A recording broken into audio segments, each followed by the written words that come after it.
اعوذ باللہ من الشیطان الرجیم بسم اللہ الرحمن الرحیم۔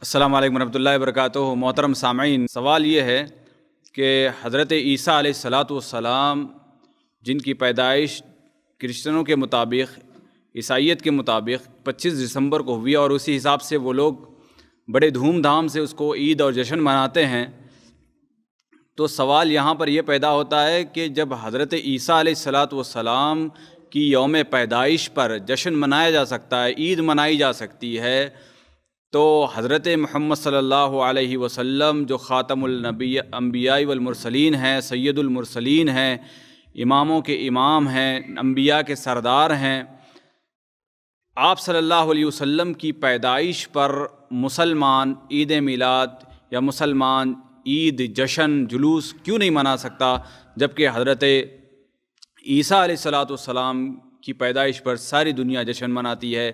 تو شیخ محترم سے یہی سوال ہے کہ اگر وہ لوگ جشن منا سکتے ہیں تو پھر مسلمان اللہ کے رسول صلی اللہ علیہ وسلم کی یوم پیدائش پر جشن کیوں نہیں منا سکتے؟ امید کہ شیخ محترم جواب دیں گے۔ السلام علیکم۔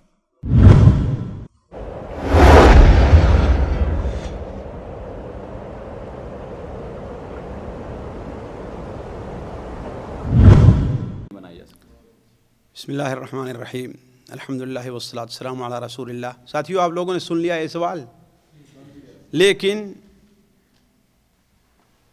اللہ تبارک و تعالی نے جو مجھے معمولی علم دیا ہے اور علماء کے اقوال کے پیش نظر، جیسا کہ بھی بات کی طرف میں اشارہ کروں گا، عید میلاد کے غیر شرعی ہونے کے سب سے بڑی دلیل یہ ہے کہ اسے عیسائیوں کی مشابہت میں بنائی جائے۔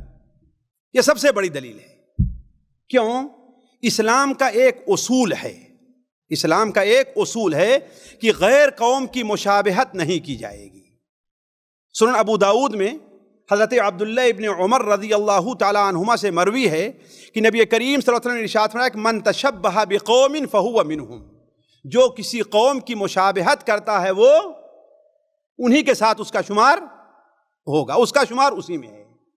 سنن کبریٰ بیہقی میں نبی کریم صلی اللہ علیہ وسلم فرمان ہے خالفوا اولیاء الشیطان بکل ما استطعتم، شیطان کے جو دشمن ہیں، شیطان کے جو دوست ہیں ان کی مخالفت ہر طریقے سے کرو جتنا تم سے ہو سکے۔ تو ایک شرعی اصول یہ ہے کہ غیر قوم کی مشابہت نہیں کی جائے گی۔ صحیح مسلم شریف میں حضرت عبداللہ ابن عمر رضی اللہ تعالیٰ عنہ سے مروی ہے کہ ایک بار وہ ایک پیلے رنگ کا کپڑا پہن کر کے آپ کی خدمت میں حاضر ہوئے، تو آپ نے کہا ان هذه ثياب الكفار فلا تلبسها، یہ کافروں کا کپڑا ہے، یہ رنگ کیا ہے؟ کافروں کا لباس ہے، اسے نہیں پہنو۔ ذرا دیکھیں اسلام میں کتنی اہمیت ہے یہ کہ جس چیز میں غیر قوم کی مشابہت پائی جائے وہ، بلکہ وہ چیزیں ذرا غور کریں گے جو ہمارے درمیان اور یہود کے درمیان مشترک ہیں، یعنی ہماری شریعت میں بھی ہیں اور ان کی شریعت میں بھی ہیں، اس کی کیفیت یا کمیت میں ہمیں یہود کی مخالفت کا حکم دیا گیا ہے۔ مثال کے طور پر عاشورہ کا جو روزہ ہے، عاشورہ کا روزہ یہود بھی رکھتے ہیں نا۔ جب نبی کریم صلی اللہ علیہ وسلم صحیح بخاری شریف وغیرہ میں روایت ہے مدینہ منورہ تشریف لے آئے تو دیکھا کہ عاشورہ کا روزہ کون رکھ رہے ہیں؟ یہودی بھی رکھتے ہیں۔ آپ مکہ مکرمہ میں عاشورہ کا روزہ رکھتے تھے، تو آپ نے شروع میں تو روزہ رکھا، لیکن جب آپ کو اہل کتاب کی مخالفت کا حکم ہوا تو صحیح مسلم شریف کے اندر حضرت عبداللہ ابن عباس کی روایت ہے کہ آپ نے کیا بیان فرمایا؟ اگر آئندہ سال میں زندہ رہا تو 9ویں کا بھی روزہ رکھوں گا، یعنی وہ ایک دن کا روزہ رکھتے ہیں میں تاکہ ان کی مخالفت ہو جائے۔ یہود کے یہاں ہے کہ موزہ اور جوتا پہن کر کے، وہ چمڑے کا موزہ، وہ نماز نہیں پڑھتے ہیں۔ سنن ابو داؤد میں روایت ہے کہ نبی کریم صلی اللہ علیہ وسلم نے ارشاد فرمایا یہود کی مخالفت کرو اور تم جوتے میں نماز پڑھو۔ تو کہنے کا مطلب یہ موضوع بڑا لمبا ہے ساتھیوں، بڑا لمبا ہے کسی دوسری مجلس کے لیے، کہ ہمیں اور آپ کو حکم ہے کہ ہم غیر قوم کی مخالفت کریں، نہ کہ ہم مشابہت کریں۔ بلکہ تعجب ہوگا، یہ کسی آج کل کے عالم کی بات نہیں ہے، امام ذہبی رحمہ اللہ جو تمام لوگ ردک مسلم امام ہیں اور آج سے تقریباً 607 سال پہلے کے ہیں، انہوں نے ایک کتاب لکھی ہے تنبیہ الخسیس۔ اس کا موضوع ہی یہی ہے نصارہ کی عید کی مخالفت کا، نصارہ کی عید کی مخالفت کی جائے، اور خصوصاً یہ کرسمس وغیرہ کی مخالفت جو ہے، اس کی مخالفت میں انہوں نے بلکہ یہاں تک لکھا ہے کہ ایک چیز مسلمانوں کے نزدیک جائز ہے، اگر وہ کسی دوسری قوم کا شعار بن جائے تو مسلمانوں کو اس کا استعمال جائز نہیں ہے۔ مثال کے طور پر ایک خاص قسم کی پگڑی جو سکھ باندھتے ہیں نا، وہ ان کی پہچان ہے۔ حالانکہ پگڑی باندھنا یہ ناجائز نہیں ہے، چاہے جیسے باندھیے آپ، لیکن اگر کوئی اس رنگ کی یا اس طرح سے پگڑی باندھتا ہے تو کیا ہوگی؟ یہ ناجائز ہوگی۔ جیسے پیلے رنگ کا کپڑا کیا ہے؟ جائز ہے، لیکن چونکہ دوسری قوم کا شعار تھا اس لیے آپ نے حضرت عبداللہ ابن عمرو کو منع کیا۔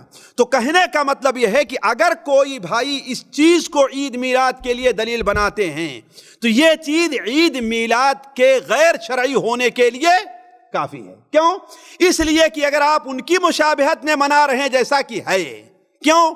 اس لیے کہ آپ لوگ بھی جانتے ہیں جو لوگ عید میلاد کی مجلسیں منعقد کرتے ہیں وہ یہ بھی مانتے ہیں کہ اللہ کے رسول صلی اللہ علیہ وسلم نے اپنی زندگی میں عید میلاد نہیں منائی، صحابہ کرام نے اپنی زندگی میں نہیں منائی، تابعین نے اپنی زندگی میں نہیں منائی، بلکہ یہ تو 5ویں صدی کی ایجاد ہے اور غیر قوم کی مشابہت میں ہے۔ یہ تاریخی چیز ہے، اس کو کوئی انکار نہیں کر سکتا، اس کا کوئی انکار نہیں کر سکتا۔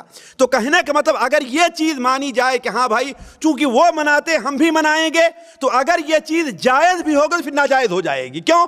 اس لیے کہ ہم ان کی مشابہت میں ایسا کر رہے ہیں، ہمیں غیر قوم کی مشابہت سے منع کیا گیا ہے۔ جی، سبحانک اللہم و بحمدک، اشہد ان لا الہ الا انت، استغفرک۔